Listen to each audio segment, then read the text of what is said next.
স্বাগত ডিবিসি সংবাদে। আপনাদের সাথে আছি আমি ফারহাদ তাসনিম। এবার জানাবো খবরের বিস্তারিত।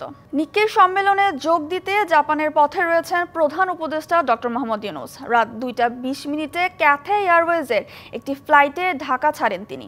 হংকংয়ে যাত্রাবিরতিকালে হংকংয়ের শ্রমমন্ত্রী ক্রিস চান প্রধান উপদেষ্টাকে স্বাগত জানান। দুপুরে টোকিওতে পৌঁছানোর কথা তার। 29 ও 30 মে নিক্কেই সম্মেলনে অংশ নেওয়ার জন্য জাপান গেলেও দ্বিপাক্ষিক সফর হিসেবেও আলাদা গুরুত্ব পাচ্ছে প্রধান উপদেষ্টার এই সফর। গেল সোমবার প্রেস ব্রিফিংয়ের ভারপ্রাপ্ত পররাষ্ট্র সচিব রুহুল আলম সিদ্দিকী জানান 7টি চুক্তি ও সমঝোতা স্মারক সই করবে ঢাকা টোকিও। এছাড়াও জাপানের কাছে সহজ শর্ত ও স্বল্প সুদে $1 বিলিয়ন ঋণ সহায়তা চাইবে বাংলাদেশ। জাপানের শ্রমবাজারে দক্ষ জনশক্তি রফতানিতে নতুন সম্ভাবনার দুয়ার খুলছে বলেও জানিয়েছে পররাষ্ট্র মন্ত্রণালয়। দেশের ইতিহাসে এবারই প্রথম বাজেটের আকার কমার বিপরীতে বেশি করে রাজস্ব আহরণের পরিকল্পনা করা হয়েছে। তবে চলতি অর্থ বছরের 10 মাসে লক্ষ্যমাত্রার তুলনায় প্রায় 1.25 লাখ কোটি টাকার রাজস্ব আহরণ কম করতে পেরেছে এনবিআর। এমন বাস্তবতায় বিশেষজ্ঞরা বলছেন রাজনৈতিক সহ নানা অনিশ্চয়তায় রাজস্ব আহরণ কম হচ্ছে। তার মধ্যে আগামী অর্থ বছরের বাজেটে রাজস্ব লক্ষ্যমাত্রা বাড়িয়ে ধরা অবাস্তব পরিকল্পনা। আগামী 2025-26 অর্থ বছরের জন্য 2 জুন অর্থ উপদেষ্টা ডক্টর সালেহ উদ্দিন আহমেদ বাজেট প্রস্তাব করতে যাচ্ছেন। যে বাজেট প্রস্তাব করবেন তার আকার চলতি অর্থ বছরের তুলনায় 7,000 কোটি টাকা কম। বাজেটের আকার কমানো হলেও রাজস্ব আয়ের লক্ষ্যমাত্রা বাড়িয়ে ধরা হয়েছে। এদিকে গত 10 মাসে এনবিআরের লক্ষ্যমাত্রার তুলনায় 71,000 কোটি টাকা ঘাটতি দাঁড়িয়েছে। এমন বাস্তবতায় আগামী বাজেটে সংস্থাটির জন্য রাজস্ব লক্ষ্যমাত্রা থাকছে 5,18,000 কোটি টাকা, যা চলতি অর্থ বছরের তুলনায় 38,000 কোটি টাকা বেশি। গবেষকরা বলছেন বাজেটের আকার কমানোর পরিকল্পনা বাস্তবসম্মত হলেও রাজস্ব লক্ষ্যমাত্রা অর্জন বাড়িয়ে ধরার পরিকল্পনা পরিবর্তন করতে হবে। অগাস্ট মাসের পরবর্তী এখন পর্যন্ত বিভিন্ন দাবি দাওয়া বিভিন্ন জিনিস নিয়ে অন এন্ড অফ বিক্ষোভ, যার ফলে একটা আউটপুট এবং সাপ্লাই চেইন ডিসরাপশন হয়েছে। সব মিলিয়ে অর্থনীতির গতি স্লথ, বিনিয়োগের গতি স্লথ, এমপ্লয়মেন্ট ক্রিয়েশনের গতি স্লথ। তাহলে এই অবস্থায় আমরা আসলে খুব বেশি রেভিনিউ ইনক্রিজ আশা করতে পারি না আগামী ফিসক্যাল ইয়ারটাতে। তবে বাজেটে এই রাজস্ব লক্ষ্যমাত্রা নির্ধারণ প্রক্রিয়ার সমালোচনা করে গবেষকরা মানুষের কর দেওয়ার বিপরীতে নাগরিক সুবিধা নিশ্চিত করার তাগিদ দিয়েছেন। একটা নাম্বার বলে দিলেন, আমাদের অর্থমন্ত্রী বা অর্থ উপদেষ্টা বললেন, এটা তো কোনো সময় সেটা অ্যাচিভ করেনি। নতুন আমি এমন একটা বন্দোবস্ত করছি যার ফলে আমার এই খাত থেকে ট্যাক্সের পরিমাণ বাড়বে, সেটা যদি না বলে আপনি একটা নাম্বার বলে দিলেন, সেই number doesn't make any sense. রাজনৈতিক অনিশ্চিত পরিস্থিতির মধ্যে বিনিয়োগ, বাণিজ্যের প্রসার এবং কর্মসংস্থান সৃষ্টি অনেকটাই দুরূহ। এমন পরিস্থিতিতে কর হার না বাড়িয়ে আওতা বাড়ানো, রাজস্ব সংস্কারের পাশাপাশি দুর্নীতি কমানোর উপরও জোর দিয়েছেন গবেষকরা। ট্যাক্স সিস্টেম যদি ট্রান্সপারেন্ট হয়, এফিশিয়েন্ট হয় এবং কারাপশন ফ্রি হয়, তাহলে হবে কি বিনিয়োগ বাড়বে, তারপরে অর্থনীতির প্রবৃদ্ধি বাড়বে। অর্থনীতির প্রবৃদ্ধি, বিনিয়োগ এগুলো বাড়লে রাজস্ব বাড়বে। রাজস্ব আসবে কোথা থেকে? রাজস্ব বাড়াটা কোথা থেকে আসবে? আসবে এই যে ইকোনমির প্রবৃদ্ধি থেকে, গ্রোথ থেকে। জানা গেছে প্রস্তাবিত বাজেটে 15% ভ্যাট হার বসানো, ব্যাপক হারে কর ছাড় কমানো এবং সংস্কারের উপর জোর দেয়া হবে। মেহেরমনি, ডিবিসি নিউজ, ঢাকা।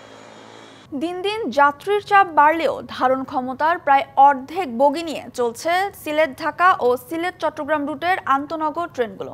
এতে মিলছে না পর্যাপ্ত টিকিট। প্রতি ট্রিপে লাখ লাখ টাকা আয়ের সুযোগ হারাচ্ছে রেলওয়ে। এ অবস্থায় বগি সংখ্যা বাড়ানোর দাবি যাত্রীদের। সমস্যা নিরসনে কাজ করছে কর্তৃপক্ষ। সময়ের সাথে বাড়ছে প্রবাসী ও পর্যটনের জনপদ সিলেটের অর্থনীতির পরিধি, বাড়ছে দেশ বিদেশের মানুষের আনাগোনাও। সড়কপথে নানা সংকটের কারণে জনপ্রিয় হচ্ছে রেল ভ্রমণ। এমন বাস্তবতায় সিলেট ঢাকা ও সিলেট চট্টগ্রাম রুটে 6টি আন্তনগর ট্রেন চলাচল করছে অর্ধেকের কিছু বেশি বগি নিয়ে। এ কারণে যাত্রীরা পাচ্ছেন না পর্যাপ্ত টিকিট। কিন্তু 10 দিন আগে ঢোকার পরেও দেখা যাচ্ছে টিকিট পাচ্ছি না। এই একটা সমস্যা। তার মানে কি যাত্রীর চাপ বেশি, এখানে বগি কম সেই তুলনায়। ট্রেন জার্নিটা সবাই এখন বর্তমানে পছন্দ করতেছে, সেই ক্ষেত্রে তো বগি বাড়াইলে আমাদের জন্য অনেক ভালো হয়। অনলাইনে আমরা যদি ঠিক মতো টিকিটগুলো পাই, যদি আমাদের হয়রানি না হইতে হয়, তাহলে আমি মনে করি যে আরও ভালো। এখানে বগি যদি বাড়ানো হয় অন্তত মানুষ স্বাচ্ছন্দ্যে ট্রেন ভ্রমণ করতে পারবে। রেল কর্তৃপক্ষের তথ্য অনুযায়ী আন্তনগরের নতুন ইঞ্জিন 22টি বগি নিয়ে চলাচলে সক্ষম, কিন্তু ট্রেনগুলো ছুটছে 13 থেকে 14টি বগি নিয়ে। হোমপক্ষে 3টা বগি, যেমন আছে 13টা বগি, আর 5টা বগি হলে কিন্তু আবার আরও 300টা সিট বাড়ায়। আমরা কিন্তু আরও 2 থেকে 3 লক্ষ টাকা আমরা আর্নিং করতে পারতেছি আমরা। ফলে কিন্তু আমার এই যে আমরা যে লসটা, আমরা 2 থেকে 3 লক্ষ টাকা পার ট্রিপের লস, এই লসটা কিন্তু আমরা কাটিয়ে উঠতে পারতাম। সিলেট থেকে প্রতি ট্রিপে রেলওয়ের খরচ 5 থেকে 7 লাখ টাকা, অথচ টিকিট বিক্রি থেকে আয় হচ্ছে 5 লাখের মতো। পর্যাপ্ত বগি সংযুক্ত থাকলে দ্বিগুণ আয় সম্ভব। এটা নিয়ে কিন্তু আমাদের ঊর্ধ্বতন কর্তৃপক্ষ আলাপ আলোচনা করতেছে যাতে বগি বাড়ানো যায়, এবং ইদানিং কিছু চুক্তিও করতেছে দক্ষিণ কোরিয়া এবং ইন্ডিয়ার সাথে। হয়তো বগি চলে আসলে আমাদের এই সমস্যাটা কেটে যাবে। তবে এসব ট্রেনে নতুন বগি সংযোজনে কাজ করছে রেলওয়ে কর্তৃপক্ষ, জানালেন এই কর্মকর্তা। ভাড়ার সাশ্রয়ে, সময় সাশ্রয়ে কিংবা নিরাপদে ভ্রমণ, সবকিছুতেই সিলেট ঢাকা কিংবা সিলেট চিটাগাং রুটে সাধারণ যাত্রীরা ঝুঁকছেন রেলওয়ের দিকে। তাদের দাবি বগির সংখ্যা বৃদ্ধি করা হোক। এতে করে সাধারণের চাহিদাও যেরকম পূরণ হবে, তেমনি লোকসানের মুখ থেকে রক্ষা পাবে রেলওয়ে। প্রত্যুষ তালুকদার, ডিবিসি নিউজ, সিলেট। এবার যুক্তরাষ্ট্রের কঠোর নজরদারিতে পড়তে যাচ্ছে সেখানে পড়াশোনায় আগ্রহীরা। শিক্ষার্থী ও বিনিময় কর্মসূচির ভিসার সাক্ষাৎকারের শিডিউল স্থগিত রাখতে নির্দেশ দিয়েছে ট্রাম্প প্রশাসন। বিদেশি শিক্ষার্থীদের জন্য কঠোর সামাজিক যোগাযোগ মাধ্যম যাচাইয়ের প্রক্রিয়া চালুর প্রস্তুতির অংশ হিসেবে এই নির্দেশনা দেওয়া হয়েছে বলে জানাচ্ছে মার্কিন গণমাধ্যম। পরবর্তী নির্দেশনা না দেওয়া পর্যন্ত কোনো শিক্ষার্থী বা এক্সচেঞ্জ ভিজিটর ভিসার অ্যাপয়েন্টমেন্ট নির্ধারণ করা যাবে না বলে মঙ্গলবার এক বিবৃতিতে এই নির্দেশনা দেয় মার্কিন পররাষ্ট্র দপ্তর। বর্তমান কার্যক্রম এবং যাচাই প্রক্রিয়া পর্যালোচনা করা হচ্ছে বলে জানায় মার্কিন পররাষ্ট্র দপ্তর। সামাজিক যোগাযোগ মাধ্যম পর্যবেক্ষণের প্রক্রিয়ায় শীঘ্রই জানানো হবে বলেও জানানো হয় এই বিবৃতিতে। এই প্রক্রিয়ার আওতায় আবেদনকারীদের ফেসবুক, ইনস্টাগ্রাম, এক্স, টিকটক সহ বিভিন্ন প্ল্যাটফর্মে করা পোস্ট, শেয়ার ও মন্তব্য খতিয়ে দেখা হবে। সর্বাত্মক যুদ্ধের দ্বারপ্রান্ত থেকে পিছু হটলেও ভারত ও পাকিস্তানের মধ্যে শুরু হয়েছে নতুন এক অস্ত্র প্রতিযোগিতা। ড্রোন প্রযুক্তি উন্নয়ন ও ড্রোনের মজুদ বাড়াতে জোর দিচ্ছে দুই দেশই। দেশীয় প্রতিষ্ঠানগুলোর সাথে কাজ করছে নয়াদিল্লি, আর চীন এবং তুরস্কের উপর নির্ভর করছে ইসলামাবাদ। ভারত ও পাকিস্তানের 15 জন নিরাপত্তা কর্মকর্তা, শিল্প প্রতিষ্ঠানের নির্বাহী এবং বিশ্লেষকের বরাতে এসব তথ্য জানিয়েছে বার্তা সংস্থা রয়টার্স। উপমহাদেশের চিরবৈরী দুই দেশ ভারত ও পাকিস্তান এ পর্যন্ত সামরিক সংঘাতে জড়িয়েছে 5 বার। আগে যুদ্ধবিমান, ক্ষেপণাস্ত্র এবং কামান ব্যবহার করে যুদ্ধ চালালেও সাম্প্রতিক সংঘাতে প্রথমবারের মতো ব্যাপকভাবে মনুষ্যবিহীন ড্রোন ব্যবহার করে নয়াদিল্লি ও ইসলামাবাদ। সামনের দিনগুলোতেও দুই দেশের দ্বন্দ্বে মনুষ্যবিহীন ড্রোনের ব্যবহার বাড়বে বলে ধারণা করছেন বিশেষজ্ঞরা। ড্রোন ব্যবহার করে হামলা চালানোর একটি সুবিধা হলো চালককে ঝুঁকিতে না ফেলে লক্ষ্যবস্তুতে আঘাত করতে সক্ষম এটি। তাৎক্ষণিকভাবে উত্তেজনা বৃদ্ধি না করে সামরিক চাপ প্রয়োগে ড্রোন ব্যবহারের কৌশল নিয়েছে ভারত ও পাকিস্তান। রয়টার্সের প্রতিবেদন বলছে, স্থানীয় ড্রোন নির্মাণকারী প্রতিষ্ঠানগুলোতে ব্যাপক বিনিয়োগের পরিকল্পনা করছে ভারত। 2-1 বছরে মনুষ্যবিহীন ড্রোন খাতে নয়াদিল্লির বিনিয়োগ হতে পারে $470 মিলিয়ন, যা সাম্প্রতিক সংঘাতের আগের সময়ের প্রায় 3 গুণ। চলতি মাসে প্রায় $460 কোটি জরুরি সামরিক ক্রয় তহবিল অনুমোদন করে ভারত সরকার।